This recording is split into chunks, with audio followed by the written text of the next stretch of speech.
I'm Cookie Miller, and this is Worth the Wait. Join me every week as I explore profound weight loss solutions beyond just diet and exercise, because a lifestyle change starts with changing your mind. This week's episode is sponsored by Cookie Miller Coaching, a holistic online weight loss coaching service that aims to help women who have 30 pounds or more to lose. This program is for the woman who has tried everything and is serious about making a lifestyle change. Visit apply.cookiemiller.com to book your free consultation call. We are enrolling new clients now and space is limited. What's up, guys? Welcome back to Worth the Wait. I am your host, Cookie Miller. And in last week's episode, I briefly mentioned gym intimidation. And Annette, who listens to the podcast on YouTube, asked for an entire podcast dedicated to this topic. So Annette, thank you so much for the suggestion. And I hope you find these tips helpful. So let's start with defining gym intimidation. Gym intimidation is the fear of working out in a public gym setting, usually due to the inability to use the machines or knowing how to properly lift on the gym floor, and or fear of judgment of one's appearance.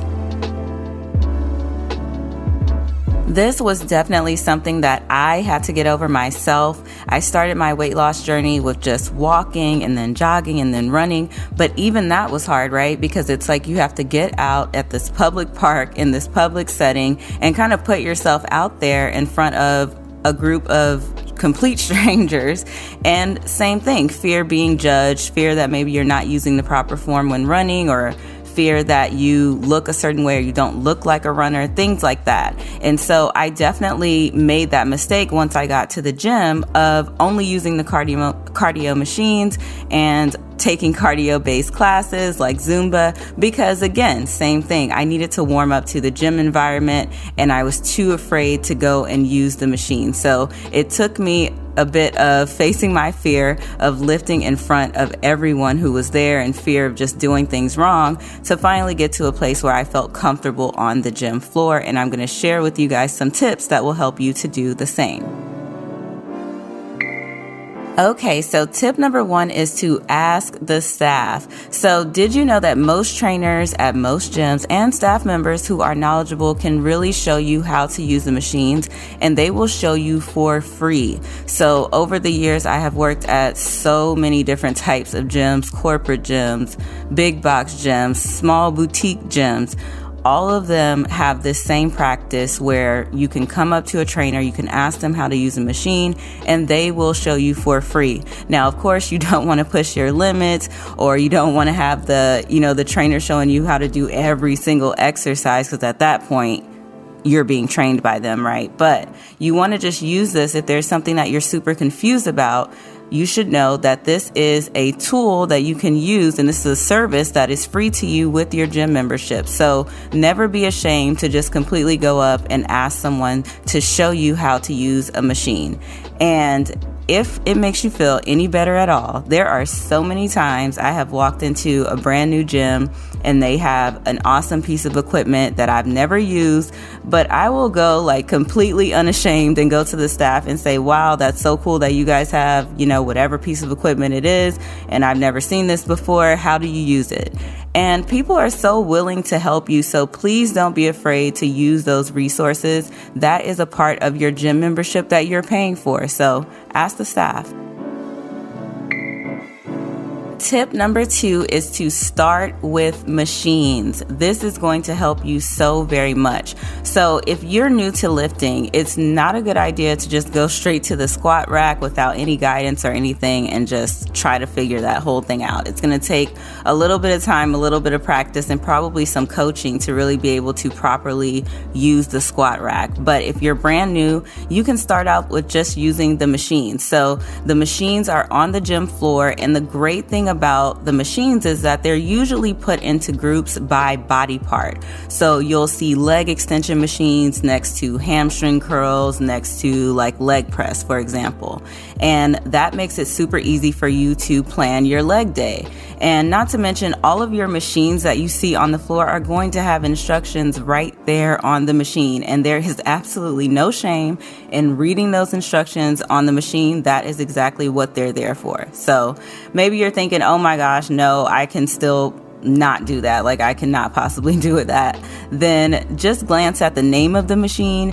And then what you want to do is take that name and put it into YouTube or just Google and look it up.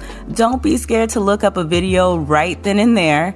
No one has to know what you're doing. You can play it off like you're taking a break or whatever. Look it up and see what the movement looks like and then try to mimic it. But seriously, guys, there's absolutely no shame in just reading it straight off the label. Like, the instructions are there for a reason.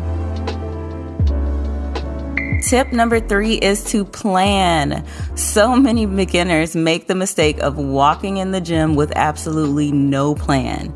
So you should at least know which body part you want to work on. So for beginners, I would say just split that into upper body and lower body. Keep it very, very simple. When you walk into the gym, you should know, I'm going to work on my upper body today, or I'm going to work on lower body today. So let's say that you choose lower body. Now all you have to do is refer back to tip number 2 and remember that all of the machines are going to be organized pretty much by body part. So just go and find, all of the leg machines. And that is pretty much your level 1 of planning. Maybe you set out to do 3 sets of 10 reps or something of each machine, for example. That's a really good way to kind of get started. And like I said, that is level 1 of planning. Now, level 2 of planning would be to have something that is written down. You can find a ton of simple exercise plans online that are completely free. Of course, you want to be careful. Not everyone is really trained to be giving out this information. They may not be certified and things like that. So you have to be careful, but you can find a ton of very simplistic plans online. Of course, if you're afraid of doing this, or if you want to have a bit more input, then hiring a trainer at your local gym or a coach. Or, by the way, CMC is accepting new clients. So if you're someone who does need a step-by-step plan and one-on-one guidance and accountability, you can book a free consultation at apply.cookiemiller.com. Tip number 4, most people are just staring at themselves. Most people are just staring at themselves. I know a lot of people are afraid to go into the gym and they experience gym intimidation because it feels like all eyes are on me. Do I look weird? Do I look crazy? Am I doing this right?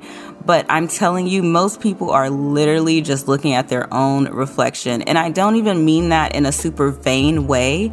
I mean that most people are looking in the mirrors, they're checking their form, or they're on their phone looking up how to do what they're doing, just like I mentioned before. So there are other people in the gym who may look like they know what they're doing, but they could be on their phone very well looking up an exercise, or maybe looking at exercises from their coaches. I know all my clients, they go into the gym.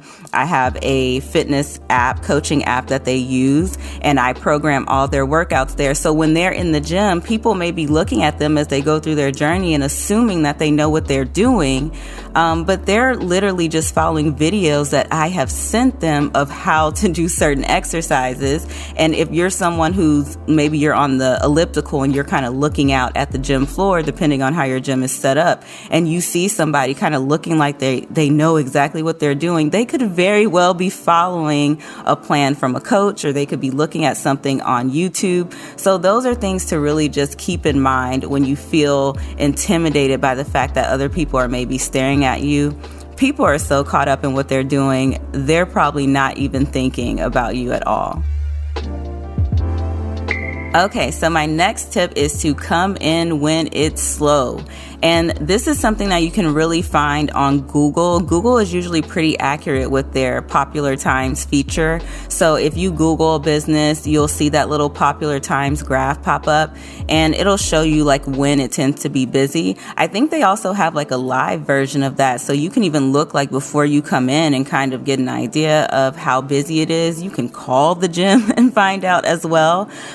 Or I think the best thing to do is really to ask the gym staff who is there compare, like, how does this particular location tend to be at this time or at that time, so that you can figure that out. Now, in my experience of working at gyms over the years, it tends to be busy around 7 to 9 a.m. and then again around 11 a.m. to 1 p.m. and then again around 4 to 6 p.m. And that's really during the week. So those are the before work people who are coming in to get it in before they go to work. And then you've got the lunchtime warrior folks, which was me. That was me when I was working in corporate. I'd try to get to the gym at lunch, get a quick workout in, and then get back to work.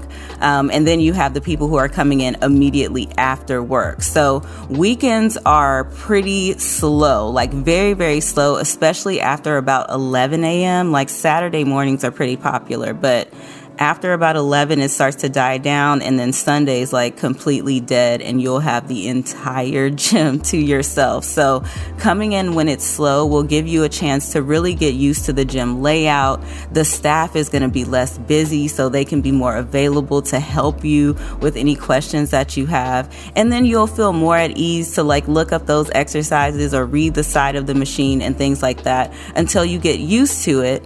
And if your schedule can continue to accommodate those times, then continue to come in at those times. But as you get more used to going through your routine, you'll find that you can come in at any time and really just go through your workout.